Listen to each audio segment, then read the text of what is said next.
முக்கியமான இன்ஃபர்மேஷன் பற்றி தான் பார்க்க போகிறோம். அதாவது தமிழக அரசு சார்பில் விமான பணிக்கு ட்ரைனிங்கும் கொடுத்து வேலைவாய்ப்பும் வந்து வழங்குறாங்க.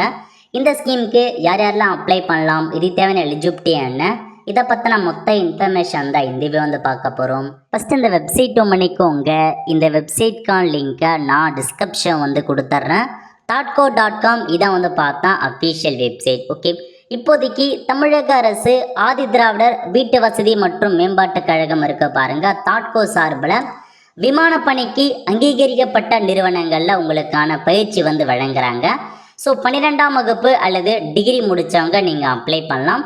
சர்வதேச விமான நிலையத்தில் பணிபுரியும் வகையில் ஐட்டா கனடா இருக்க பாருங்க, அங்கேருந்து அந்த நிறுவனத்தில் உங்களுக்கான பயிற்சி வந்து ப்ரொவைட் பண்ணுறாங்க. ஸோ எல்லாமே உங்களுக்கு ஃப்ரீயாகவே தாட்கோ வந்து ப்ரொவைட் பண்ணுறாங்க. ஸ்கீம் பற்றி ஃபுல்லாக இன்னும் எக்ஸ்பிளேஷன்ஸ் கொடுத்துருக்காங்க பாருங்கள். அதாவது உங்களுக்கு விமானம் இருக்குது பாருங்கள், அந்த ஏர் இண்டியா அந்த மாதிரி விமானத்தில் வந்து ட்ரைனிங் வந்து கொடுக்குறாங்க. ட்ரைனிங் முடிச்சதுக்கப்புறம் 100% உங்களுக்கான வேலையை இப்போ வந்து வாங்கி தராங்க. ஸோ அதுக்கான அஃபிஷியல் இன்ஃபர்மேஷன் இதுதான். ஸோ இப்போ அதை பற்றி நம்ம வந்து பார்க்கலாம். ஓகே, ஸோ அப்படியே கீழே வந்தீங்க அப்படின்னா இன்ட்ரொடக்ஷன் கொடுத்துருக்காங்க. அதாவது இன்டர்நேஷ்னல் ஏர் டிரான்ஸ்போர்ட் அசோசியேஷன் இருக்குது பாருங்கள், மான்ட்ரியல் கனடா, அந்த நிறுவனம் வந்து உங்களுக்கு வந்து இலவசமாக ட்ரைனிங் வந்து ப்ரொவைட் பண்ணுறாங்க. This institution select and certify the candidate who can seek job in any international and domestic airline. அதாவது நீங்கள் இந்த சர்டிஃபிகேட் முடிச்சிங்க அப்படின்னா எந்த இன்டர்நேஷ்னல் மற்றும் டொமஸ்டிக் ஏர்லைன்ஸ்லேயும் உங்களுக்கான வேலைவாய்ப்பு இருக்குது அப்படின்றத மென்ஷன் பண்ணியிருக்காங்க. Candidate will be selected based on the interview மற்றும் சர்டிஃபிகேட் வெரிஃபிகேஷன்ஸ். எப்படி செலெக்ஷன்ஸ் பண்ணுறாங்க அப்படின்னா இன்டர்வியூ வச்சு மற்றும் சர்டிஃபிகேட் வெரிஃபிகேஷன் அதன் மூலமாக செலக்ட் பண்ணுறாங்க. Only limited candidate will be selected. So கொஞ்சமான வேகன்சி தான் இருக்குது அப்படின்றத மென்ஷன் பண்ணியிருக்காங்க. Candidate have appear for exam to be conducted by IATA institution. அதாவது ஸோ நீங்கள் இந்த கோர்ஸ் அப்ளை பண்ணுறதுக்கு முன்னாடி உங்களுக்கு எக்ஸாமினேஷன்ஸ் இருக்கும். அந்த எக்ஸாம் நீங்கள் கண்டக்ட் பண்ணி செலக்ட் ஆனீங்க அப்படின்னா உங்களுக்கு நாங்கள் ட்ரைனிங் தருவோம் அப்படின்றத மென்ஷன் பண்ணியிருக்காங்க. Candidate may select any one of following courses. So மூணுத்தில் ஏதாச்சும் ஒரு கோர்ஸை நீங்கள் செலக்ட் பண்ணிக்கலாம் அப்படின்றத கொடுத்துருக்காங்க. ஃபஸ்ட்டு வந்து ஏர் கார்கோ இன்ட்ரோடக்டரி இருக்குது பாருங்கள், டிஜிஆர், அந்த கோர்ஸ் கொடுத்துருக்காங்க. இன்னொன்று passenger ground services plus reservation மற்றும் டிக்கெட்டிங், அந்த கோர்ஸ் இருக்குது. மூணாவதாக ஃபவுண்டேஷன் இன் ட்ராவல் மற்றும் டூரிசம், மொத்தமாக 3 வகையான கோர்ஸ் கொடுத்துருக்காங்க. ஏதாச்சும் ஒரு கோர்ஸ் தான் நீங்கள் ஜாயின் பண்ண முடியும். பிளேஸ்மெண்ட் மற்றும் கரியர் ப்ரொகஷன் கொடுத்துருக்காங்க பாருங்கள். எங்கெல்லாம் உங்களுக்கான வேலைவாய்ப்பு இருக்குதா, American airline, south west airline, Sri Lanka airline, indigo delta airline மற்றும் யுனைடெட் ஏர்லைன்ஸ், இண்டிகோ ஏர்லைன், இந்த மாதிரி நிறைய இடங்களில் உங்களுக்கு கொடுத்துருக்காங்க. இந்த மாதிரி எல்லா ஏர்லைன்ஸுமே உங்களுக்கு வேலைவாய்ப்பு இருக்குது அப்படின்றத மென்ஷன் பண்ணியிருக்காங்க. எலிஜிபிலிட்டி யார் அப்ளை பண்ணலான்னா எஸ்சி எஸ்டி இருக்காங்க பாருங்கள், அவங்க மட்டும்தான் அப்ளை பண்ண முடியும். கல்வி தகுதியை பொறுத்த வரைக்கும் கிராஜுவேஷன் கேட்டிருக்காங்க, வித்து குட் இங்கிலீஷ் வந்து கேட்டிருக்காங்க, ஓரளவுக்கு டீசன்ட் இங்கிலீஷ் தெரிஞ்சுக்கணும்னு மென்ஷன் பண்ணியிருக்காங்க. அப்ளை பண்ணுறதுக்கு உங்களுக்கு வெப்சைட் கொடுத்துருக்காங்க, .co.com. இந்த வெப்சைட் மூலமாக தான் அப்ளை பண்ணுற மாதிரி இருக்கும். Course duration training will be provided for 6 months. மொத்தமாக 6 மாதம் உங்களுக்கான கோர்ஸ் இருக்க போது. After training candidate have to appear for exam. So training முடிச்சதுக்கப்புறம் ஒரு எக்ஸாமினேஷன் வைப்பாங்க, அதை வச்சு தான் சர்டிஃபிகேட் வந்து ப்ரொவைட் பண்ணாங்க. தோஸ் ஹூ குவாலிஃபைட் இந்த எக்ஸாம் வில் பி கிவன், அதுக்கான சர்டிஃபிகேட் ப்ரொவைட் பண்ணப்படும் அப்படின்றத மென்ஷன் பண்ணியிருக்காங்க. After certificate candidate will B assisted to get 100% placement in international மற்றும் டொமேட்டிக் ஏர்லைன். நீங்கள் அந்த கோர்ஸ் முடிச்சதுக்கப்புறம் 100% உங்களுக்கான வேலைவாய்ப்பு வந்து வழங்கப்படும். ஃபீஸ் ஸ்ட்ரக்சர் கொடுத்துருக்காங்க. மொத்தமாக வந்து 1,25,000 உங்களுக்கான ஃபீஸ் ஆகுது. அதை மொத்தமாக தாட்கோ வந்து ஸ்பான்சர் பண்ணுறோம் அப்படின்றத சொல்லிட்டாங்க. ட்ரைனிங் ஃபீஸ் 25,000, என்ரோல்மெண்ட்கான fees 30,000, exam fees 25,000, course book fees 10,000, uniform fees 5,000, hostel fees 5,000, இதெல்லாமே உங்களுக்கு இருக்குது அப்படின்றத மென்ஷன் பண்ணியிருக்காங்க. ஸோ உங்களுக்கு சேலரி ஒன்ஸ் இந்த ஜாப் கிடைச்சதுன்னா சேலரி எவ்வளோ கொடுப்பாங்க அப்படின்னா 20,000 22,000 பெர் மந்த் கொடுக்க போகிறோம். ஒருவேளை கிராஜுவேட்டாக இருக்குன்னா 50,000 70,000 வரைக்கும் உங்களுக்கு கிடைக்கும் அப்படின்றத மென்ஷன் பண்ணியிருக்காங்க.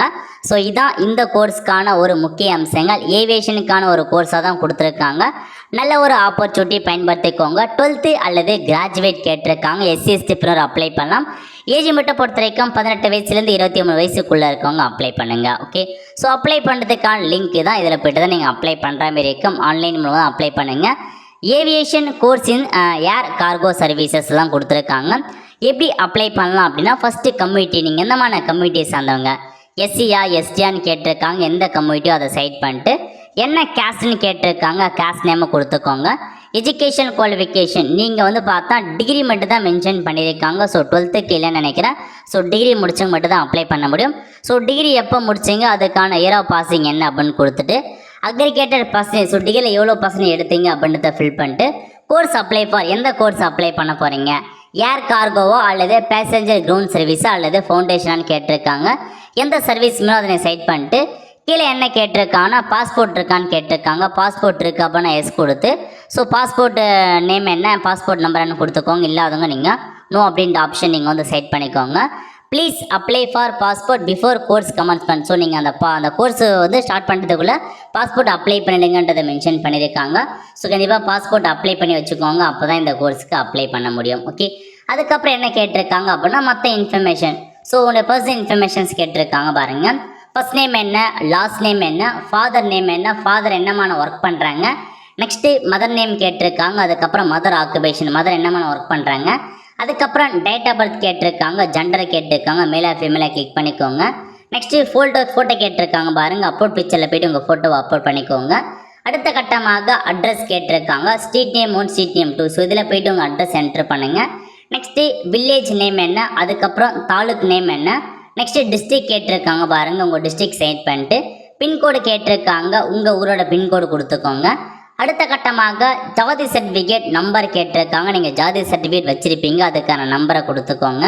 நெக்ஸ்ட்டு ஆதார் நம்பர் கேட்டிருப்பாங்க. அதுக்கப்புறம் மொபைல் நம்பர் என்ன, மெயில் ஐடி என்ன, ரெண்டுமே கரெக்டாக கொடுத்துக்கோங்க. ரெண்டுமே வந்து ரொம்ப இம்பார்ட்டன்ட் ஆப்ஷன் தான். அதுக்கப்புறம் டாக்குமெண்ட் கேட்டிருக்காங்க பாருங்கள். 3 டாக்குமெண்ட்டை அப்லோட் பண்ணுற மாதிரி இருக்கும். ஃபஸ்ட்டு வந்து ஜாதி சர்டிஃபிகேட் கம்பல்சரி அப்லோட் பண்ணுற மாதிரி இருக்கும். ஏன்னா அது வந்து ரெட் சிம்பிளில் கொடுத்துருக்காங்க. அது கம்பல்சரி அப்லோட் பண்ணி தான் ஆகணும். உங்கள் ஜாதி சர்டிஃபிகேட்டை சூஸ் ஃபைல் கொடுத்து அப்லோட் பண்ணிக்கோங்க.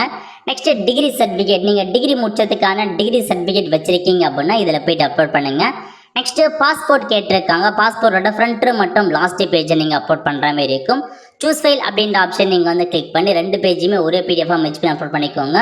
பாஸ்போர்ட் இல்லாதவங்க நீங்கள் ஸ்கிப் பண்ணிக்கோங்க. பட் பாஸ்போர்ட் இருந்தால் மட்டும்தான் இந்த கோர்ஸ் உங்களுக்கு வந்து செலெக்ஷன்ஸ் ஆவீங்க. பாஸ்போர்ட் அப்ளை பண்ணி வாங்கி வச்சுக்கோங்க. எல்லாமே கரெக்டாக இருக்கான்னு செக் பண்ணி பார்த்துக்கோங்க. எல்லாமே கரெக்டாகனா கீழே ஒரு டேர்ம்ஸ் அண்ட் கண்டிஷன்ஸ் கொடுத்துருக்காங்க, டிக்ளரேஷன். இதை டிக் பண்ணிவிட்டு ஸோ உங்களுக்கான அந்த கேப்சா கொடுத்துருக்காங்க பாருங்கள். மேத்தமேட்டிக்கல் கேப்சா 7+4 என்ன அப்படின்றத நீ ஆன்சரை என்டர் பண்ணிவிட்டு ரெஜிஸ்டர் அப்படின்ற ஆப்ஷன் நீங்கள் வந்து கிளிக் பண்ணிங்கன்னா இந்த கோர்ஸ் நீங்கள் சக்ஸஸ்ஃபுல்லாக இந்த கோர்ஸுக்கு அப்ளை பண்ணுவீங்க. இதுக்கப்புறம் சம்மந்தப்பட்ட டாட்கோ ஆஃபீஸ்லேருந்து உங்களுக்கான அப்ளிகேஷன் ஃபார்ம் வெரிஃபிகேஷன் பண்ணுவாங்க. வெரிஃபிகேஷன் பண்ணி எல்லா இன்ஃபர்மேஷன்ஸுமே கரெக்டாக இருக்குது அப்படின்னா ஃபர்தராக உங்களுக்கு வந்து மற்ற இன்ஃபர்மேஷன் கால் மூலமாக தெரியப்படுத்தி அதுக்கேற்ற மாரி உங்களுக்கு இந்த பிளேஸ்மெண்ட் வாங்கி கொடுப்பாங்க. இது வந்து கம்மி லிமிடெட் சீட்டாக இருக்குன்றது சொல்லியிருக்காங்க. ஸோ சீக்கிரமாக அப்ளை பண்ண பாருங்கள். லாஸ்ட் தேதி என்ன அப்படின்னு மென்ஷன் பண்ணல. ஸோ முடிஞ்சளவுக்கு சீக்கிரமாக அப்ளை பண்ண பாருங்கள்.